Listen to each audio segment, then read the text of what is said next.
My name is Mike Goodson.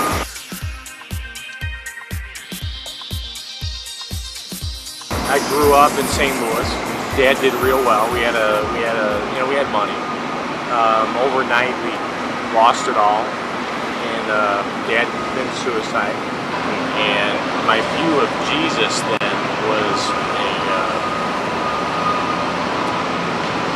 if my dad left me, how could Jesus love me? How could God love me?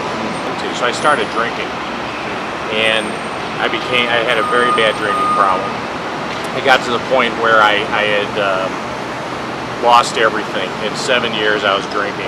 Lost any friend I had. My family just kind of disowned me. My job was teetering. I wrecked a car or two in there.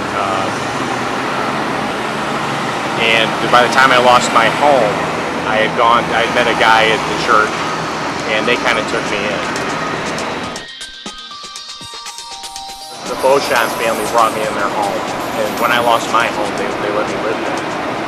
And the big thing was they let me keep my dignity, but they just kept pouring love on me. They just kept trying to make me understand what Jesus' grace was. They did the practical things, like gave me rides. They gave me, because I didn't have a car, I didn't have a driver's license. They took me to work, things like that. They made sure I was fed. They didn't ask for anything in return. And they had one rule: I lived in their home, and that was I had to go to Jubilee Church, because they would understand in the message that I was getting to them. And I was mad. I didn't like that at all.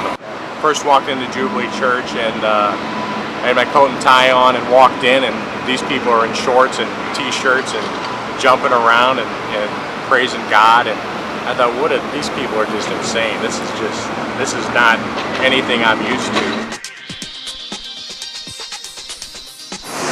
One that I was particularly in bad shape. I had gotten drunk, and at that point I knew this was it.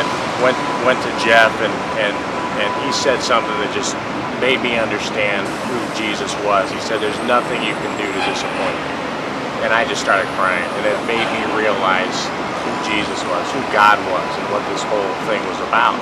That night, as soon as I understood what grace was and let Jesus in my heart, an immediate peace came over me. And I knew, because I was in the state of mind then, that somehow this drinking was going to end, because it was so hopeless that somehow it was going to end. And that was what did it. This peace just came over me.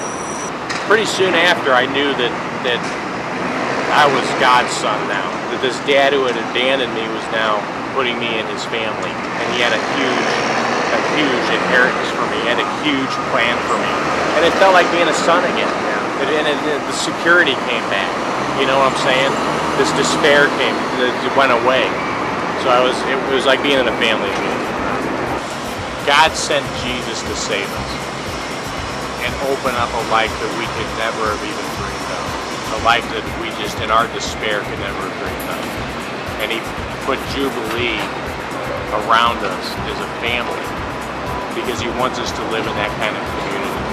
And I couldn't imagine another place to be except that church.